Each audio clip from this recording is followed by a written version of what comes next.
اکمل حلماتوچ۔ ملک کے آئین کی نئی شکل پر 30 اپریل کو ریفرنڈم ہونے جا رہا ہے۔ آئین میں تبدیلی کے کمیشن کے صدر کی حیثیت سے اور ضروری اصلاحات کو عمل میں لانے کے نقطہ نظر سے کیا آپ بتا سکتے ہیں کہ آخر آئین میں تبدیلیوں کی ضرورت کیوں محسوس ہوئی؟ اس کے مقاصد کیا ہیں اور وہ کون ہے جس نے اس معاملے پر سب سے پہلے توجہ دلائی؟ آپ کا شکریہ کہ پاکستان کے موقر روزنامہ میں اتحاد نے ہمارے اس اہم کام کی طرف توجہ دی اور ہم سے رابطہ کیا۔ آج جو آئینی اصلاحات ازبکستان میں کی جا رہی ہیں یہ وقت کی اہم ضرورت ہے اور ازبکستان کی عوام نے ان تبدیلیوں اور اصلاحات پر کام کیا ہے۔ ہمارے ووٹرز کا کام ہے اور اس میں مختلف عوامی طبقوں نے بھرپور حصہ لیا ہے۔ اکتوبر 2021 میں صدارتی انتخابات میں جب امیدواروں نے اپنے ووٹرز سے رابطے کیے تو ان کی طرف سے مختلف آئینی اصلاحات کے لیے تجاویز پیش کی گئیں۔ زندگی خود اس بات کا تقاضا کر رہی تھی کہ ہمارے ملک میں مزید جمہوری اصلاحات کی ضرورت ہے اور یہ کہ اس معاملے میں اصلاحات کی جانی چاہیے۔ آپ نے پوچھا ہے کہ آخر اس کی ضرورت کیوں محسوس ہوئی؟ اول تو یہ کہ جیسے کہ میں نے ابھی بتایا ہے کہ پچھلے صدارتی انتخابات میں خود عوام نے صدارتی امیدواروں کے ساتھ اپنی ملاقاتوں میں آئینی اصلاحات کی ضرورت پر زور دیا۔ پھر اس LDP کے امیدوار شوکت میرزائیو کو ووٹروں نے تجاویز پیش کی کہ آئین میں انسانی حقوق اور عزت نفس کی ضمانت کو مزید مضبوط کیا جانا چاہیے۔ انسانی حقوق اور آزادیوں، ملکیت کے تحفظ، سول اداروں کے کردار کو مزید تقویت دینا، نوجوانوں اور جنڈر کے بارے میں حکومتی پالیسی کو تقویت دینا، معیشت کے بارے میں نئے پن اور نئی ایجادات اور علم کو بڑھانا اور استعمال میں لانا، معاشرے اور معیشت کے شعبے میں سرمایہ کاری کرنا وغیرہ سب سے اول ہونا چاہیے۔ آپ نے اس LDP کا ذکر کیا ہے، کیا آپ بتا سکتے ہیں کہ دوسری پارٹیوں کا مرکزی نقطہ نگاہ کیا تھا؟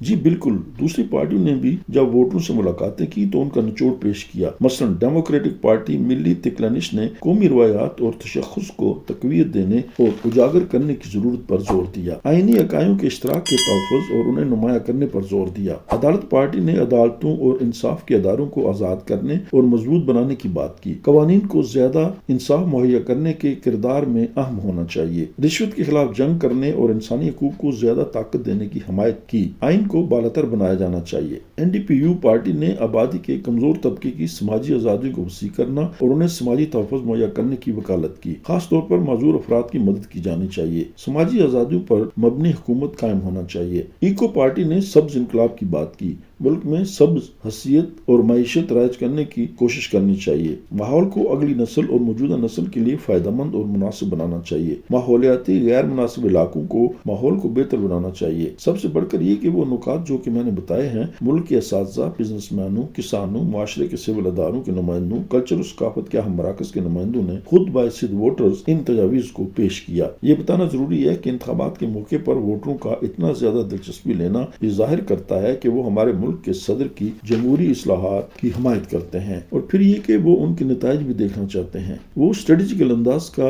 نیا ازبکستان دیکھنا چاہتے ہیں جو کہ بیان کی گئی تجاویز کے مطابق ہو۔ سیکنڈ یہ کہ ووٹروں کی تجاویز اور خواہشات کے غیر مطالعے کے بعد صدر شوکت میرزائیو نے آئینی اصلاحات کے لیے حکم جاری کیا جو کہ اس نے پارلیمنٹ اور عوام کے نام اپنے 2 خطابوں میں پیش کیے، کئی تقریروں میں اور اپنی پہلی مونوگرافی نئے ازبکستان کے لیے اسٹریٹجی میں پیش کی گئی۔ تھرڈ یہ کہ اس LDP اور ملی تکلانش نامی سیاسی پارٹیوں نے اپنے ووٹروں کی خواہشات اور تجاویز کا گہرا مطالعہ کیا کہ آخر وہ ہونے والی آئینی اصلاحات میں کیا چاہتے ہیں۔ 15 لاکھ ممبران نے نہ صرف اصلاحات کی حمایت کی بلکہ آئینی جدیدیت کی ضرورت پر زور دیا، نئے ازبکستان کی تعمیر و ترقی کی حمایت کی، حقوق کی حصولیابی کے لیے حالات مہیا کرنا ہوں گے، ان تمام اصلاحات کو عمل میں لانا ہوگا جو کہ سماجی، معاشی شعبے، سیاسی حقوق اور انسانی و ثقافتی زندگی سے متعلق ہوں۔ فورتھ یہ کہ اصلاحات کے پروجیکٹ کی ابتدا میں 60,000 تجاویز شہریوں کی طرف سے پیش کی گئیں۔ آئین کی عبارت کی تکمیل کرتے ہوئے 1,60,000 تجاویز سامنے آئیں۔ یہ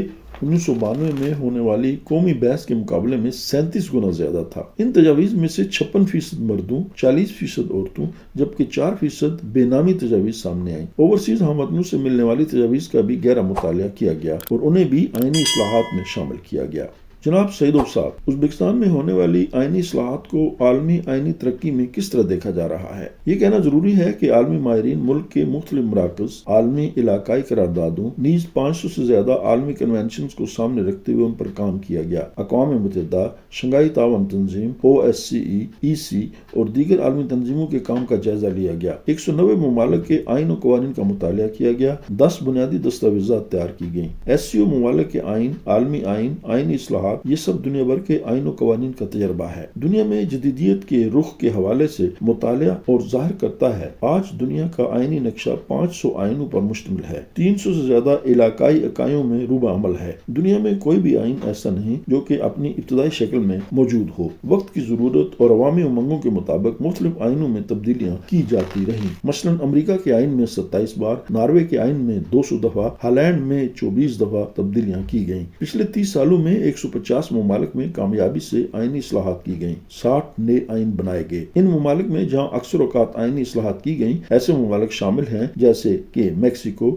نیوزی Zealand, Brazil, Switzerland, Austria, Israel, Chile, Colombia, Georgia اور بھارت وغیرہ۔ جناب والا، ازبکستان میں آئینی اصلاحات کی آخر کیا خاصیت پیش کی جا سکتی ہے؟ آئینی اصلاحات کے حوالے سے ازبکستان کا وسیع تجربہ ہے۔ 2017 سے لے کر آج تک ازبکستان کے آئین میں زندگی کی ضرورتوں کو سامنے رکھتے ہوئے 400 قوانین میں اصلاحات کی گئیں اور حقوق کے بارے میں 2400 صدارتی فرمان جاری کیے گئے۔ یہ اس چیز کا ثبوت ہے کہ ملک کے صدر شوکت میرزیئو نے مسائل کے حل کے لیے اور قوانین کو بہتر بنانے کے لیے کتنا وسیع کام کیا۔ مصر یہ کہ آئینی اصلاحات صرف جمہوریت کے عام سوالات کو ہی نہیں چھوتی بلکہ آئندہ کے لیے جمہوریت کو گہرے کرنے کے فرائض بھی سرانجام دیتی ہیں۔ یہ بتانا ضروری ہے کہ 2017 سے لے کر 2021 تک ملک کے آئین میں 7 دفعہ 32 قوانین کی تبدیلیاں کی گئیں جو کہ آئین کے 21 ابواب میں سامنے آئیں۔ ازبکستان کے نئے آئین میں 128 ابواب کو 155 ابواب تک بڑھا دیا گیا۔ 275 سے 434 شقوں میں اضافہ کیا گیا۔ ہمارے عوام کی 2,20,000 تجاویز کی روشنی میں آئین کی عبارت کو 65% بڑھا دیا گیا۔ ہمارا نیا آئین انسانی حقوق اور آزادیوں کا آئینہ ہے، ہمارے عوام کی روایات اور انسانی اقدار کو اولویت دیتا ہے، ریاست کے استحکام کے اصولوں پر مبنی ہے اور یہ کہ آزادی و جمہوری حقوق پیش کرتا ہے۔ ایک جمہوری ریاست کی شکل میں کھلے پن اور انصاف پر مبنی سماج سامنے لاتا ہے، پرامن اور پرسکون زندگی مہیا کرتے ہوئے انسانی قدروں و عزتوں کی حفاظت کرتا ہے۔ یہاں اس خاص کردار کی بات بھی کی جانی چاہیے جو کہ یوں ہے: آئینی اصلاحات میں عوام کا وسیع تر کردار اور شمولیت، سول سوسائٹی کی بھرپور دلچسپی اور یہ کہ ان کے ملک میں دسمبر 2021 سے فروری 2022 تک 60 عالمی کانفرنسز، سیمینار وغیرہ آئینی اصلاحات کے موضوع پر منعقد کیے گئے جہاں ازبک اور عالمی ماہرین کی آزادانہ رائے اور تجاویز کو سنا گیا۔ ایسے اس موضوع پر ممالک غیر میں بھی کام کیا گیا، یعنی پاکستان، برطانیہ، Poland, Switzerland, Belgium, Germany, France, Japan اور بھارت وغیرہ۔ 50 عالمی تنظیموں کے ساتھ اس موضوع پر کام کیا گیا، جیسے کہ خاص طور پر اقوام متحدہ، یورپین یونین اور ان کی ذیلی تنظیموں کے ساتھ مل کر وسیع کام کیا گیا۔ یاد رہے آئینی اصلاحات کے اس اہم کام میں 500 سے زیادہ عوامی نمائندوں اور پارلیمنٹیرینز نے، عالمی ماہرین نے، وکلاء، سیاستدانوں نے حصہ لیا اور اپنی اپنی تجاویز پیش کی۔ یہ کہنا چاہیے کہ ازبکستان میں آئینی اصلاحات پر کیے گئے کام وسیع طور پر مقامی اور عالمی تجربے کی شمولیت سے کیا گیا۔ اس چیز کی یقینی تصدیق کی جا سکتی ہے کہ آئینی اصلاحات میں بنیادی کردار ہمارے عوام نے ادا کیا، ہمارے سماج کے تمام حصوں نے شمولیت کی اور اس کے روح رواں ہمارے صدر جناب شوکت میرزیئو تھے۔ جناب اکمل حلمات سعیدوف صاحب، ازبکستان میں آئینی اصلاحات کے وسیع کام کے بارے میں ہمیں آگاہ کرنے کے لیے آپ کا شکریہ۔ یقیناً ہم پاکستانی عوام کو بھرپور انداز میں آگاہ کرنے کی کوشش کریں گے۔ مسٹر محمد، آپ کا شکریہ کہ آپ ازبک اور پاکستانی عوام کو اپنے تجربات ایک دوسرے سے شیئر کرنے کا موقع دیتے ہیں۔ Thank you.